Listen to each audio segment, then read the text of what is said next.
স্নান করে পুজো দিয়ে, পুজোতে তেমন দেওয়া টেওয়া হয় না, মানে গোপালটা থাকে, ওই মাম্মামকে একটু বলি, তাই ভাবলাম আজকে বাড়ি আছে একটু ফুল টুল নিয়ে আসলাম, দিই ভালো করে।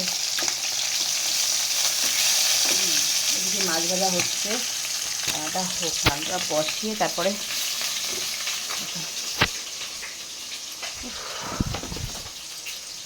আমি না বাজার দেখলে গোড়াই বাজার দেখলে মানে যে কী বাজার করতে আমার ইচ্ছা করে, কিন্তু রান্নার সেই টাইমটা কিন্তু আমার হয়ে ওঠে না অতটা।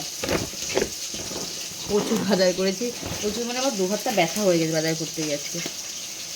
সব থেকে ভালো, এটা সবাই চেনো কি অবশ্যই তো বলো তো, তাই নামটা বলে দিচ্ছি।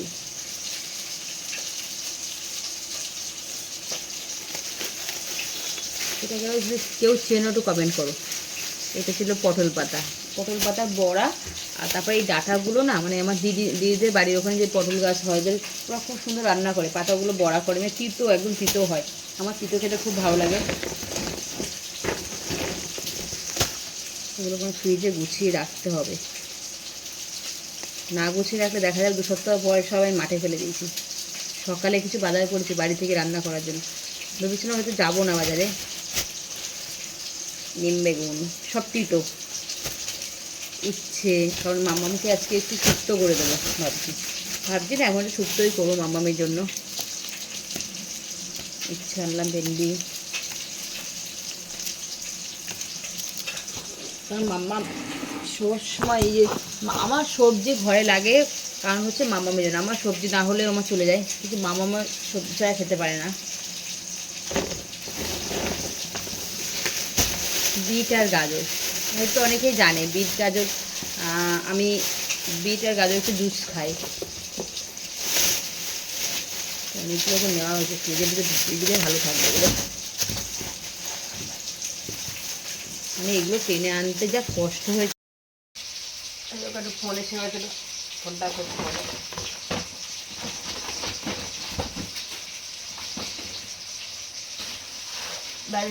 আমার একটা ফল আমার খুব ফেভারিট, মানে ফল আমি প্রচুর খাই বলতে, মানে আমার যদি সারাদিন যদি বলে ফলের উপর থাকতে ফলের উপর থাকতে পারে, কিন্তু কেনা খবর না, এই যে পাকা পেঁপে, যেটা আমার সব থেকে ভালো লাগে।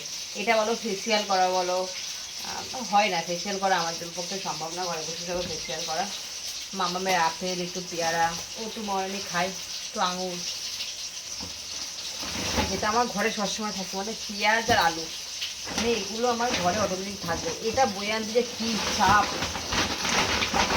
তার ভেতরে ব্যাগ নিয়ে যায়নি, আবার সেই ব্যাগ কিনে তারপর বাজার করতে হলো।